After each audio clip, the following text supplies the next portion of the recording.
নবীজি সম্পর্কে অথেন্টিক তথ্য জানার জন্য স্মৃতি মোবারক এটা একটা খুব ভালো বই। যারা মহানবী হযরত মুহাম্মদ সাল্লাল্লাহু আলাইহি ওয়াসাল্লাম সম্পর্কে পড়ালেখা করতে চান তারা একটা বইয়ের ভিতরে আসলে 10টা বইয়ের তথ্য আসলে এই বইটার মাধ্যমে পাবে। এবং এই বইটা যে শুধু নবীজি সম্পর্কে আলাপ করেছে তা না, তার যে পরবর্তী বংশ পরম্পরা তাদের সম্পর্কেও একদম খুবই অথেন্টিক একটা তথ্য আমাদের কাছে হাজির করা হয়েছে। হযরত মুহাম্মদ সাল্লাল্লাহু আলাইহি ওয়াসাল্লাম ও আহলে বাইতের জীবনে এই বইটা আসলে খুবই ইন্টারেস্টিং একটা বই আর কি। আমার দীর্ঘদিন ধরেই সুফিবাদ বা মারেফতের উপর একটা আগ্রহ আছে এবং সেইটা নিয়ে পড়ালেখা করতে গিয়ে আমি আসলে এই একটা আকর গ্রন্থের সন্ধান পাই আর কি। তো এই বইটাতে যেই পরিমাণ ছবি ব্যবহার করা হয়েছে এবং যে দীর্ঘ গবেষণা করা হয়েছে এবং প্রত্যেকটা নবী সাল্লাল্লাহু আলাইহি ওয়াসাল্লামের জীবনের প্রত্যেকটা ধাপকে আলাদা আলাদাভাবে আসলে একটা বর্ণনার মধ্যে দিয়ে নিয়ে যাওয়া হয়েছে এবং এত বেশি তথ্য সমৃদ্ধ এবং এমন এমন তথ্য যেটা আসলে আমরা আগে কখনো দেখি নাই।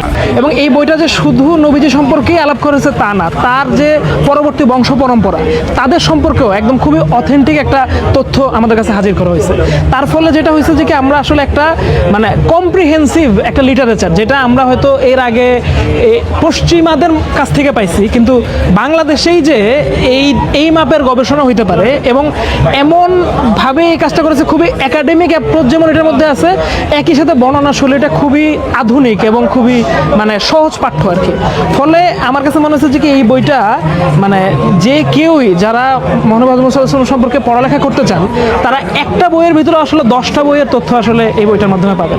হ্যাঁ হ্যাঁ, আমি অবশ্যই এই বইটাকে সাজেস্ট করবো। শুধুমাত্র এই একটা বড় কারণ হচ্ছে যে এটা আসলে অনেক ঘেটে লেখা হয়েছে এবং যেসব জায়গা থেকে তথ্যগুলো নেওয়া হয়েছে সেগুলোও এখানে উল্লেখ করা হয়েছে। তো বাংলাদেশে যেটা সমস্যা হয় যে প্রচুর মলাট সর্বস্ব বই আছে, যেগুলো হচ্ছে যে কি মলাটটা দেখতে খুব সুন্দর কিন্তু ভিতরে অনেক কিছু নাই, কিন্তু এখানে আসলে একটা তথ্য পরম্পরাটা একটা ক্রোনোলজির মাধ্যমে আসছে, যেটার কারণে আমার কাছে মনে হয়েছে যে নবীজি সম্পর্কে অথেন্টিক তথ্য জানার জন্য এটা একটা খুব ভালো বই।